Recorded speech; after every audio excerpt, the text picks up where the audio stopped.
For 3 incredible decades, Johnny Carson ruled late night like no one else. The sharp-suited king who could turn awkward silences into laughter and chaos into gold. But not every night at NBC's Burbank studios went according to plan.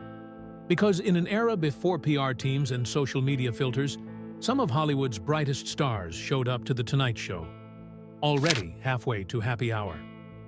What followed were moments so wild, so unpredictable, that even Carson's legendary cool was put to the test. From slurred speeches to hilarious on-air meltdowns, these weren't just interviews. They were live television teetering on the edge of disaster. So buckle up, grab your drink, but maybe not that much, because we're counting down the 8 most drunk guests Johnny Carson ever had. And trust me, you've never seen late-night chaos like this. The first unforgettable train wreck came in 1980 with Truman Capote, the brilliant author of In Cold Blood and Breakfast at Tiffany's. Known for his razor-sharp wit and sparkling intellect, Capote walked, or rather wobbled, onto Carson's stage, visibly drunk. The moment Johnny greeted him, something felt off. Capote could barely make it to his chair, and when he tried to speak, his words melted into incoherent mumbles. Carson leaned forward, squinting to make sense of what was being said, but it was hopeless. The conversation spiraled into bizarre, disconnected rambling. Capote attempted to tell a story about Montgomery Clift, which wandered so far off course it seemed to exist in another dimension. The audience laughed nervously, unsure whether to find it funny or sad. Then, in a moment of surreal comedy, Capote turned to Ed McMahon and asked if he could sit in his lap because, as he put it, "You look so comfortable, like a teddy bear." Even McMahon was speechless. The chaos climaxed when Capote tried to sip his water, missed the glass entirely, and poured it down his shirt. Carson finally waved for a commercial break, muttering backstage afterward, "That wasn't an interview. That was a hostage situation in slow motion." Capote was never invited back. What viewers had seen was more than a drunken guest. It was the painful unraveling of one of America's greatest literary minds. Then there was Shelley Winters, the Oscar-winning actress whose appearances became the stuff of Tonight Show legend. Or rather, Nightmare Winters was known for 2 things: her immense talent and her love for pre-show cocktails. The production staff even created what they jokingly called the Shelley Protocol, booking her later in the lineup, hoping she'd sober up before airtime. It rarely worked. In 1974, Shelley Winters appeared on The Tonight Show to promote her autobiography. But promotion was the last thing on her mind. Unsteady in her heels, she took control the moment she sat down, cutting off Johnny Carson, ignoring every question, and addressing the audience as if she owned the studio. When Carson tried steering her back to her book, she waved him off, laughing, "Oh, Johnny, nobody cares about that. Let me tell you what happened with Marlon Brando instead." She flirted with a young actor, calling him a young Errol Flynn, before grabbing Carson's cue cards and tossing them over her shoulder, shouting, "You won't be needing these, Johnny." The stunned audience gasped. Afterward, Carson told producers, "If she's ever booked again, I'm taking the night off." For 3 years, she was banned. A storm named Shelley few guests cut deeper than Dean Martin, because his drunken act had always been just that, an act. For years, Martin built his image on being the lovable, tipsy crooner. A martini glass never far from his hand, audiences adored it. But in 1976, during one painful appearance on The Tonight Show, the act became all too real. Martin stumbled to his chair, slurring his words and clearly struggling to stay focused. Carson tried to play along, teasing, "How much have you had tonight, Dean?" Martin blinked slowly and replied, "What's special?" Johnny reminded him he was there to promote his NBC show, but Martin seemed lost, mumbling, "Oh, I thought this was Merv Griffin." Nervous laughter rippled through the audience. Midway through, Martin began singing "Everybody Loves Somebody" out of nowhere, then paused to ask, "Where's Sammy Davis Jr.? Is he on next?" It was heartbreaking.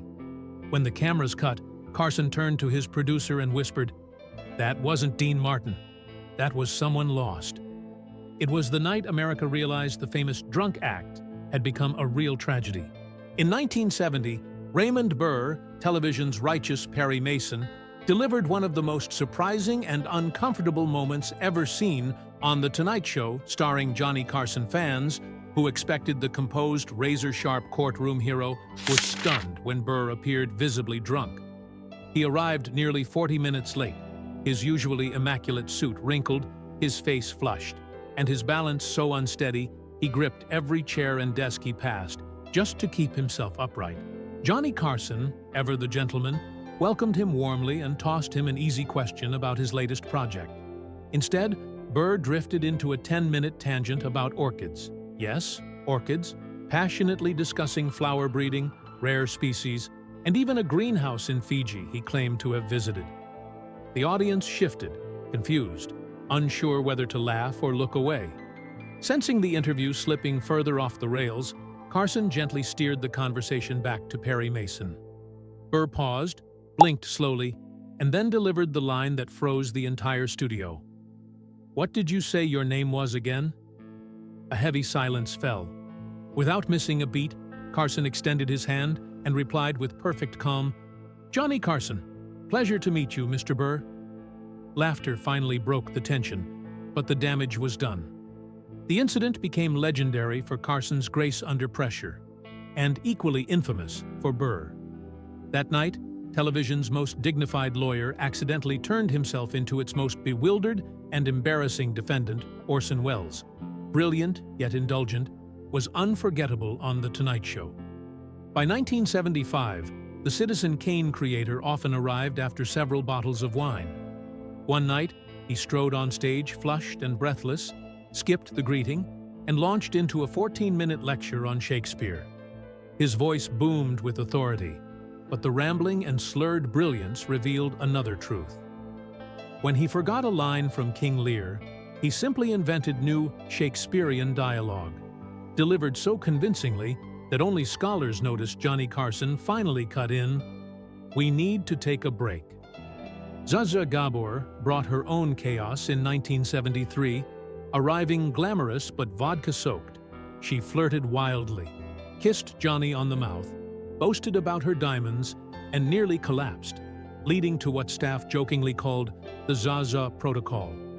Then came Oliver Reed, the wild British actor famous for Oliver, and Women in Love, whose drinking made headlines across the world. Carson's producers actually booked him once, in 1973, but after reviewing footage of his other talk show disasters, they canceled.